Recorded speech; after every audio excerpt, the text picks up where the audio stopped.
rabo min indillahi. Littafin Abokin Hira kashi na 1, wallafar Dr. Muhammad Mansur Ibrahim Sokoto, wanda ni Muhammad Zaharuddin Usman na karanta.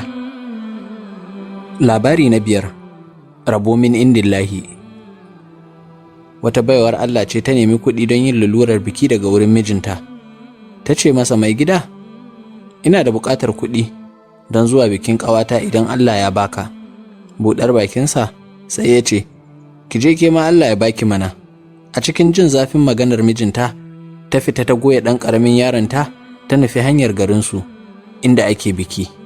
A cikin dajin da ke tsakanin garin mijinta da garin iyayenta, sai ta ji kukan zaki wanda ya tada mata da hankali matuƙa. Sai ta samu wani wuri mai sarƙaƙiyan bishiyoyi ta ɓuya a cikinsa. Ana haka sai 'yan fashi suka biyo ɗauke da kuɗaɗe da suka karɓa daga hannun mutane.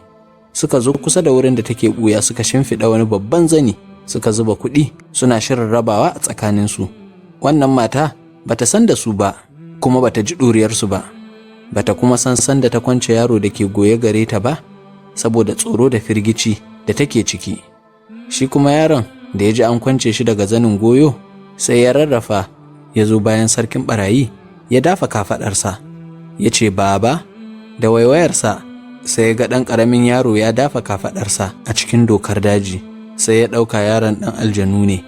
Nan take ya ƙwale ihu. Sai 'yan tawagarsa duk suka ce, ƙafa me na ci ban baki ba. A lokacin da wannan mata ta ji ihu da ƙarar sheƙawarsu, sai ta lura yaron ta bashi tare da ita. Ko da ta sheƙo, sai ta ganshi tsakiyar kuɗin ɓarayi yana wasa abinsa. Ta duba gabas ta duba yamma bata ga kowa ba. Sai ta ɗauki kuɗin da yaron gaba ɗaya ta goya a bayanta, ta nufi hanyar gidan mijinta cikin hanzari babu saurarawa. Da ta iso gida, sai ta sauke yaronta ta nemo katuwar kwalla ta zuba kuɗin nan. Da mai gida ya shigo, sai ta kira shi ta nuna masa. A cikin ta'ajjubi ya ce mata, wa ya baki wannan? Sai ta ce, wa ka ce in je ya bani. Darasi, ka iya bakinka kuma ka san ba abin da Allah bai iyawa.